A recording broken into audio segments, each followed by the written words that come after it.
हाँ तो बच्चे पढ़ेंगे कहाँ, बताइए कहाँ पढ़ेंगे? क्या कीजिएगा? क्या किया जाएगा? ये मोदी क्या कर रहा है? मोदी क्या कर रहा है?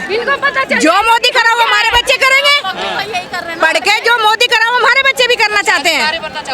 क्यों नहीं बनेंगे? और अभी भी है, सफाई करेगा मोदी, सफाई भी करेंगे हम। कौन सिलेगा? मोदी सिलेगा, मोदी सिलेगा। मानना भी जानते हैं, याद रखना ये ध्यान, जिला विदिशा का हूँ। हम लोग हम यहाँ पे सफाई करने के लिए ही पैदा नहीं हुए। हम लोग यहाँ पे सफाई करने के लिए पैदा नहीं हुआ। हमारा हम इतने पढ़े लिखे हैं कि हमें एसडीएम, कलेक्टर और यहाँ के सांसद भी बन सकते हैं।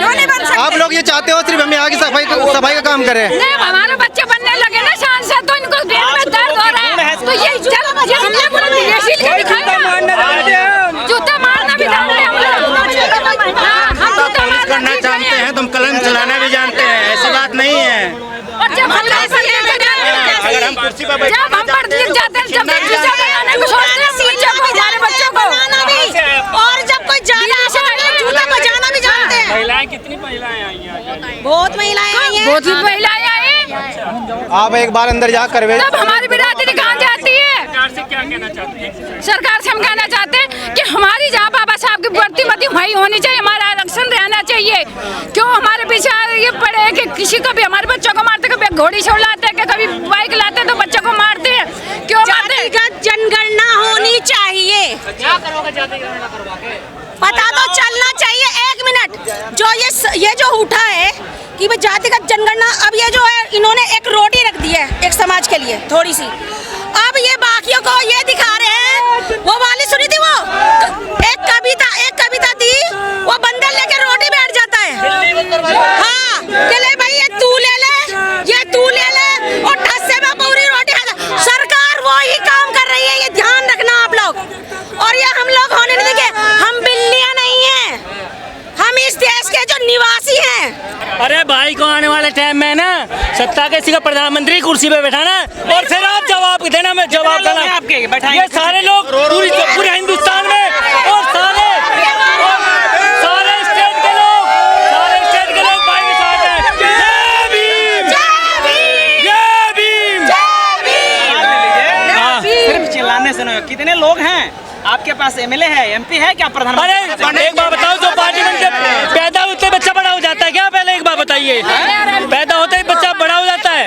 समय लगता है। और आज भाई को पार्लियामेंट में बैठाया ना पार्लियामेंट में, तो भाई को प्रधानमंत्री कुर्सी पे बैठाएंगे। बड़ा नेता हो गए। अरे मोदी क्या है? मोदी भी हमारे लोगों ने बनाया था, पर देखा लोगों के साथ धोखा कर दिया उसने। मोदी नहीं कोई।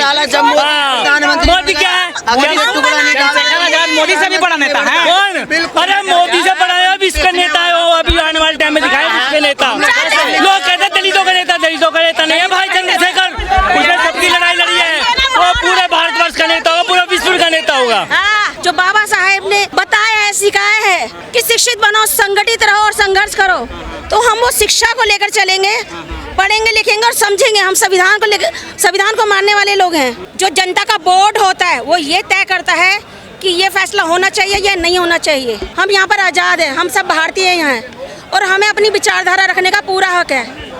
तो इससे सरकार पे क्यों नहीं पड़ेगा फर्क? आप ही बता दीजिए। देखो मोदी जी तो पता नहीं क्या क्या कहते हैं, 56 इंच का सीना चौड़ा भी कहते हैं। महिलाओं के लिए उन्होंने बहुत बड़े जुमले भी पड़े हैं, लेकिन वो क्या सच हुआ? मणिपुर का आपने कांड देख लिया, महिलाओं का कितना बढ़िया तगड़ा सम्मान हुआ है, नंगी महिलाएं घुमाई गई हैं। आए दिन जो बेटियों के साथ बलात्कार होते हैं, बेटियों का चीर हरण हो रहा है। आप लोगों को सबको पता है, मीडिया से ज्यादा किसी को नहीं पता होगा कि जो हमारी जो ये सरकार चल रही है वो किस आधार पे चल रही है। टुकड़े करने से हम लोग बट नहीं जाएंगे शरीर का। अगर तुम एक भाग काट दोगे तो पूरा शरीर जिंदा रहेगा, ऐसी बात नहीं है। हम लोग जो हैं एक हैं, संगठित थे, संगठित रहेंगे। आरक्षण की जरूरत नहीं है। क्यों जरूरत नहीं है?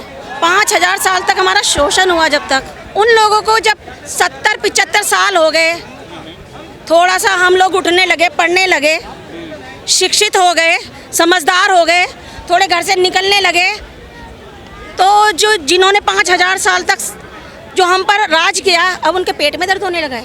मोदी जी की शिक्षा का तो पता नहीं कहाँ पे व्याख्यान हो चुका है।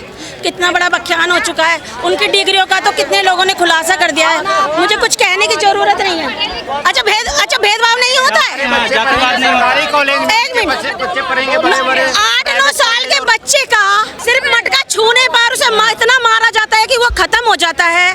घोड़ी चढ़ने पर, यानी घोड़ी पर नहीं चढ़ सकते, शादी ब्याह होते हैं तो, और महिलाओं के साथ कितना गलत व्यवहार होता है। कौन लोग हैं जो कहते हैं छुआछूत नहीं होता देश में, भेदभाव नहीं होता?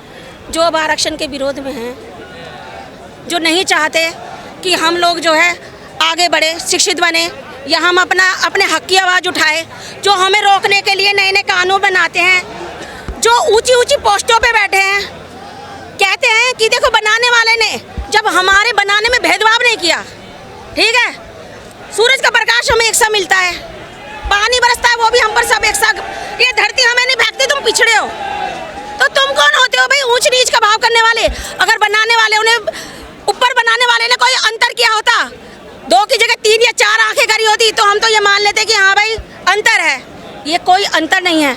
ये जो अपने आप को ऊंचा दिखाते हैं और वो हमें गिराने का काम करते हैं। अगर आरक्षण वाले पढ़े लिखे नहीं होते तो फिर मोदी क्यों बैठे अनपढ़ होके घेर के सीट को, हमारी सीट को? हम जाएंगे ना उस सीट पे, हमारे लोग नहीं है किस लायक कि हम पीएम की सीट पे बैठे।